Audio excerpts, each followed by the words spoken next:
কে জানে আমি কি করেছি, ওরা মিছিল নিয়ে স্টেশনে আসছে। আচ্ছা ওরা আবার আমাকে পিটাবে না তো?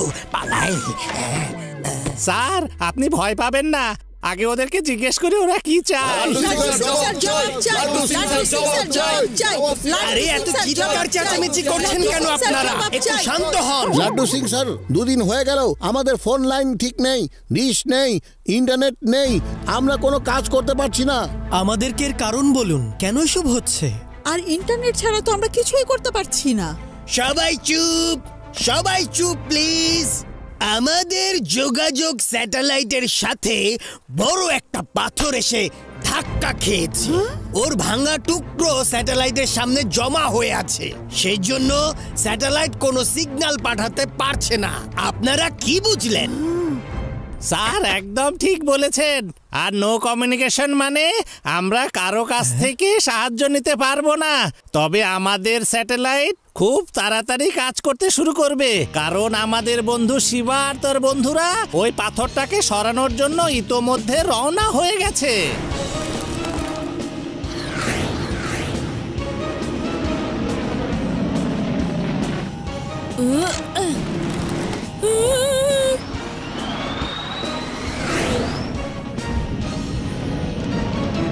ওই দেখো, স্যাটেলাইটের আশেপাশে যত পাথরের টুকরো জমেছে না, সব পাইপ দিয়ে স্পেসশিপের ভেতরে টেনে আনতে হবে আমাদের, যাতে আমাদের স্যাটেলাইট সিগন্যাল পরিষ্কার হয়ে যায়।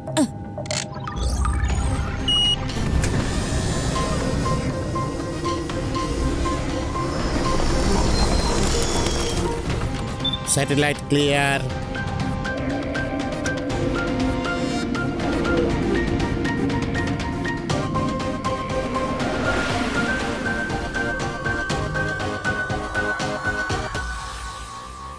ইয়েস, সব আবর্জনা সরিয়ে ফেলেছি।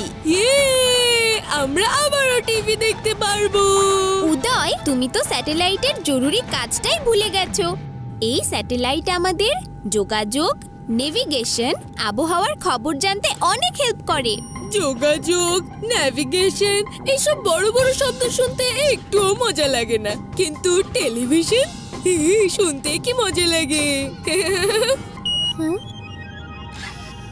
শিবা, সবকিছু আবার ঠিক মতো কাজ করছে। আমাদের ভেদা সিটির নিরাপদ আবারও সরগম করেছে। হ্যাঁ হ্যাঁ, তোমরা সবাই অনেক দারুণ একটা কাজ করেছো।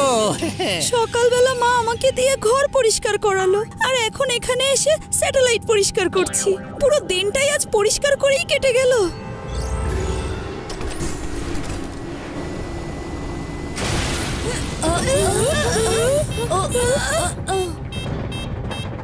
স্পেসশিপের সব কন্ট্রোল একসাথে কিভাবে বন্ধ হয়ে গেল? সবাই ভালো করে সিট বেল্ট বাঁধো বন্ধুরা।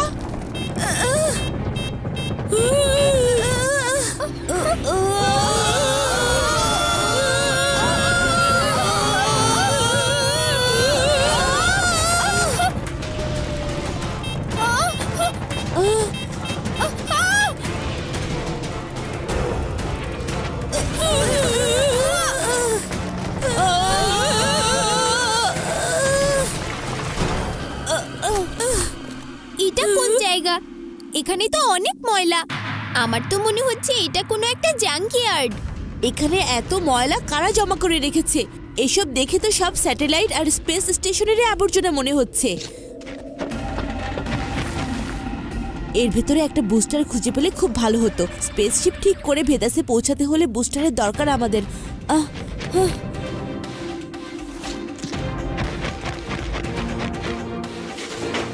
দেখো, কে যেন এইসব আবর্জনা খুব যত্ন করে গুছিয়ে রেখেছে।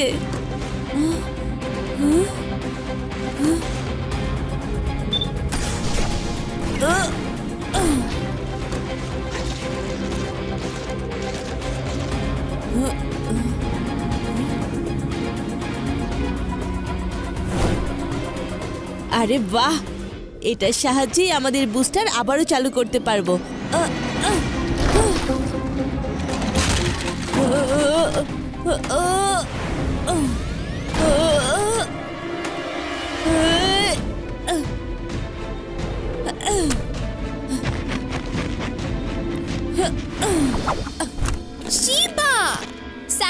জোকারের মতো লাফালাফি করো না। এই আবর্জনার স্তূপটা অনেক বড়।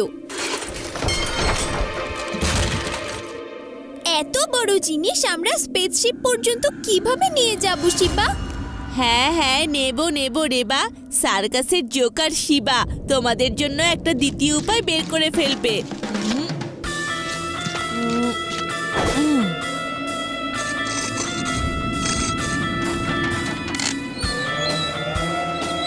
শিবা, তুমি জোকার না, একটা জিনিয়াস।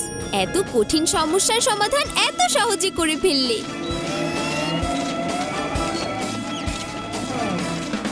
ওয়াও, দেখো রোবটটা কি সুন্দর। এটাকে কেউ কেন ফেলে দেবে? শিবা, আমাদের এটা অবশ্যই সাথে করে নিয়ে যাওয়া উচিত। ইয়েস, আমি এটা নেবই নেব। হ্যাঁ হ্যাঁ হ্যাঁ, দেখো না কত ভালো এটা।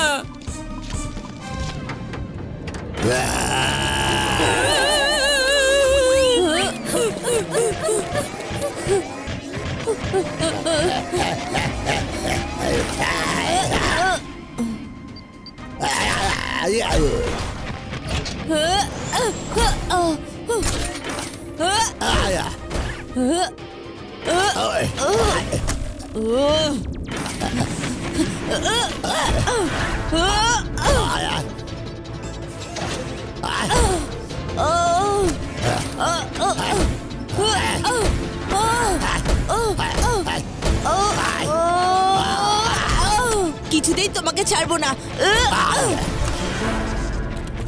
বন্ধুরা, উদয়ের ভালো রোবট আসার আগে তাড়াতাড়ি এখান থেকে চলো।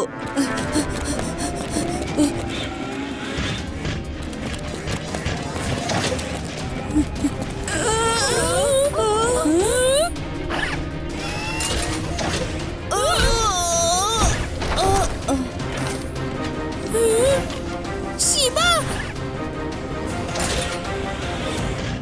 কিছু মনে করো না বন্ধু, এবার তোমাকে আমাদের পথ থেকে সরে যেতেই হবে। Bye bye.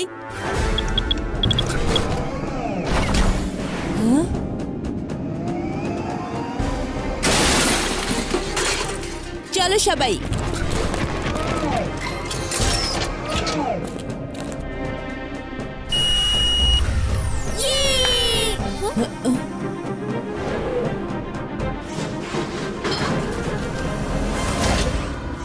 আরে না না না, এই বদ রোবটটা তো আবার আসছে।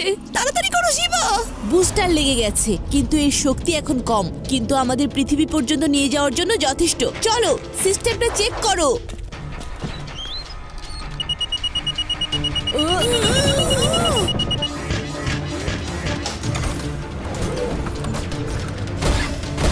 ও নো, আমরা দেরি করে ফেলেছি। ও তো এখন আমাদের স্পেসশিপ ধরে ফেলবে।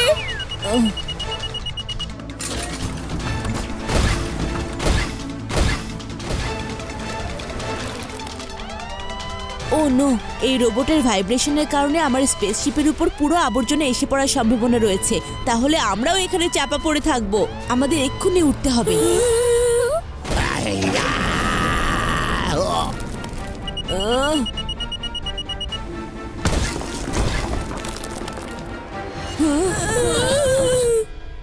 ও আমাদের স্পেসশিপকে রক্ষা করেছে। তুমি এতক্ষণ ধরে আমাদের থামাতে চেষ্টা করছো, আর আমরা কিনা তোমাকে আক্রমণ করছি। তারপরেও তুমি কেন আমাদের সাহায্য করতে চাইছো? কে তুমি? থামো, আমার ট্রান্সলেটরের সাহায্য নিয়ে আমি তোমার কথা বোঝার চেষ্টা করছি।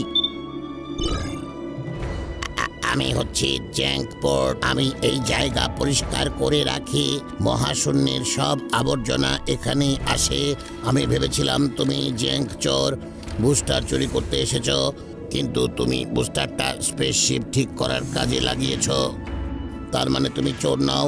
সেই জন্যই আমি তোমাদের সাহায্য করেছি। ও, তাহলে তুমিই সব আবর্জনা জড়ো করে স্তূপ বানিয়ে রাখো। ঠিক আছে, আমার সাথে এসো।